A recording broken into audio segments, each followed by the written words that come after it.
Hey, it's Dan. Welcome back. You're watching iAllegedly, and got a good one for you today. We could see real estate drop as much as 30% right now. That's what the experts are saying. And I just want to do a quick video for you today to cover this because I love breaking news like this. I love when the experts start to talk, and I can share this with you guys. First things first, please take a second, please hit the like button, please hit the subscribe button, and let's get into it right away. Right now, you've got all the banks that are coming out and they're giving their analysis of what's happening with the mortgage market and with the real estate market and what's going to happen with this. Now, first things first, Goldman Sachs. Goldman Sachs steps forward and they raise their prediction of where they think that real estate's going to go. And they think it's going to drop as much as 7%. Okay, pretty conservative. Now, here's the thing, before I get into all these other ones, right now, in August, all these experts thought, yeah, we'll see a little bit of a turn. It's going to not be a dip. It's not going to be a crash. It's not going to be anything like it is right now, which is exactly what it is right now. This is going to be a crash. And experts were saying 1 to 3%. Some said 5%. Well, Goldman Sachs comes out and says they're 7%. Morgan Stanley says, no. It's going to be 10%. You're starting to see Bank of America say that it could be as high as 15%. And Moodys, okay, Moodys gave two predictions this week. The first one said it would go to 20%. Now, Moodys has a new prediction. And they are saying that we are going to see the real estate market drop as much as 30% right now. 30%. They're looking at 210 different markets. There's two great articles below on this, and talking about how everything is changing right now. Think about this. Mortgage rates right now are securely above 7% right now. Okay? Mortgages are above 7%. When was the last time we saw this? 2002. So, again, things are changing. Things are getting worse. People write me and say a 6 and 7% mortgage is not a bad mortgage. It's not. It really is not. But the problem is that the average house has gone up 3 times since 2002.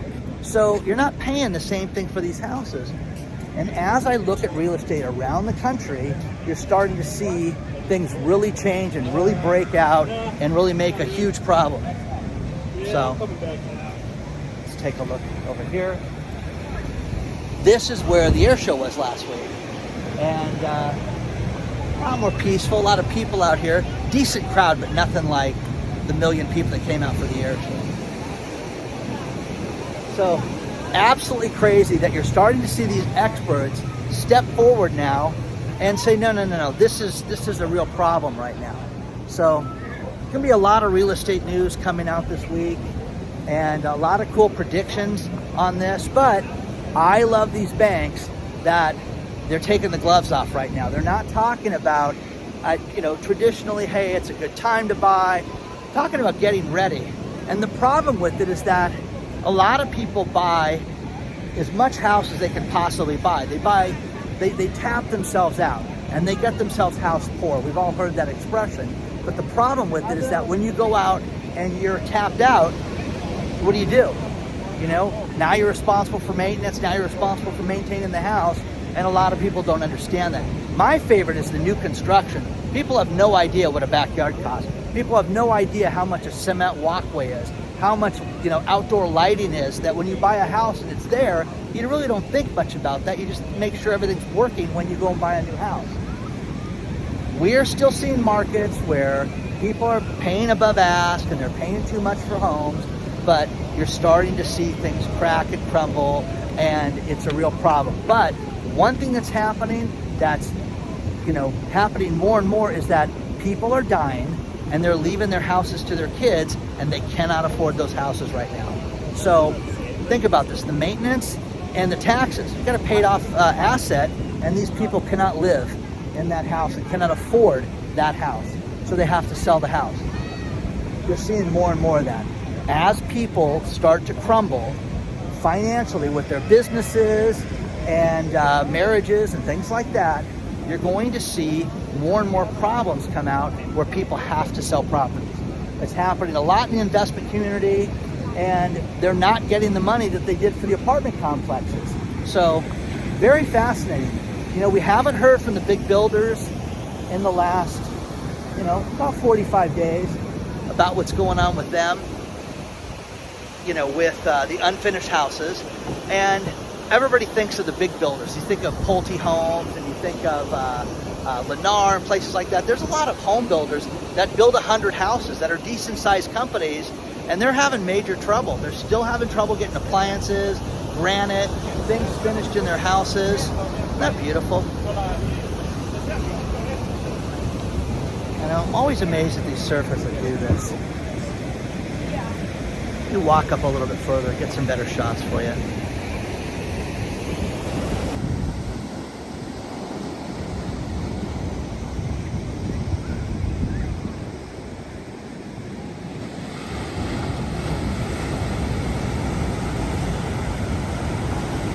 Now, Moodys is a credit reporting agency that, when I was a kid, they used to put out a book that was really cool that you could look at mutual funds and stocks and how they rated them. Well, Moodys now, a lot of people's introduction to this company was through the movie The Big Short, where you found out about this rating company. Well, this rating company does a lot of different industries, and quarterly they issue their opinion on real estate. And it's not just based on, some hot markets. Think about this. They did a prediction on 210 markets that they say are overvalued.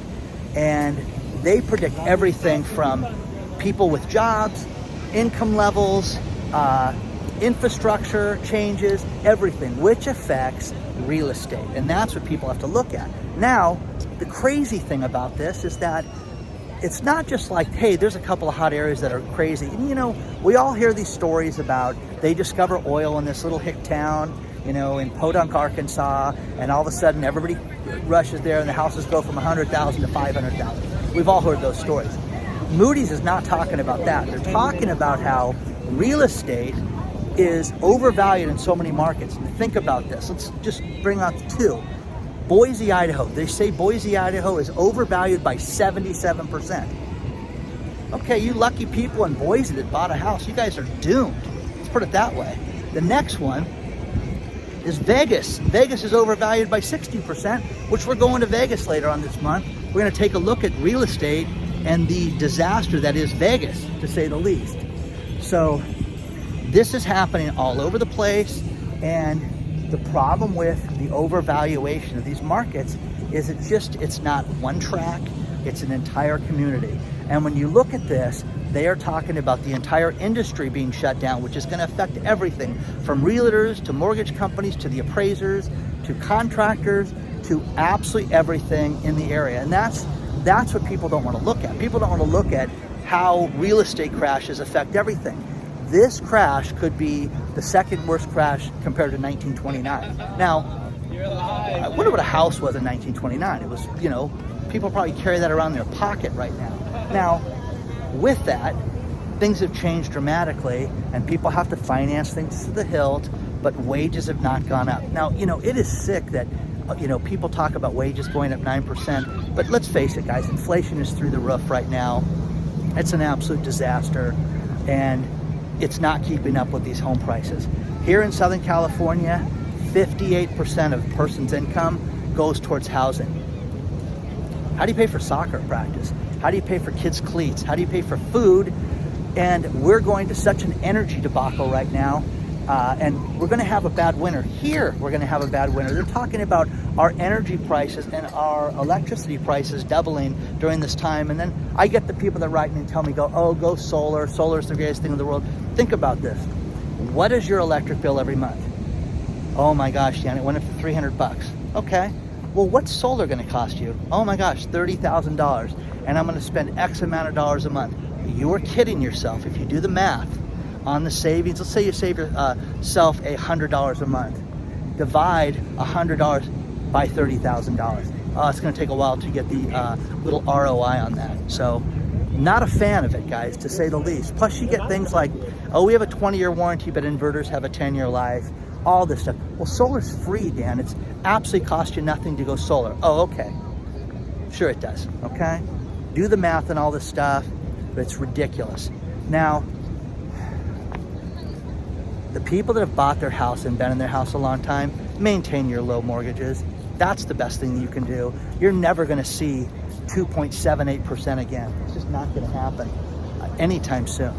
So, you know, just wanted to do a quick video, look at these stories, because people, oh, you're a gloom and doomer. Oh, I sure am, okay? I know, it's all based on the stories and what people write me and all the facts that are sent to me. But these hot areas like Boise, this is gonna be an absolute disaster in Boise. Vegas is going to be a disaster. You're gonna be able to buy a cup of Starbucks and get a free condo in Vegas soon. So, yeah, that's an exaggeration, guys. But share your thoughts and all this stuff. Let me know what you guys are thinking about this. It's a beautiful day on the pier. Seagull seems happy, okay? So, share your thoughts and everything, guys. Onward and upward. I will see you guys very soon.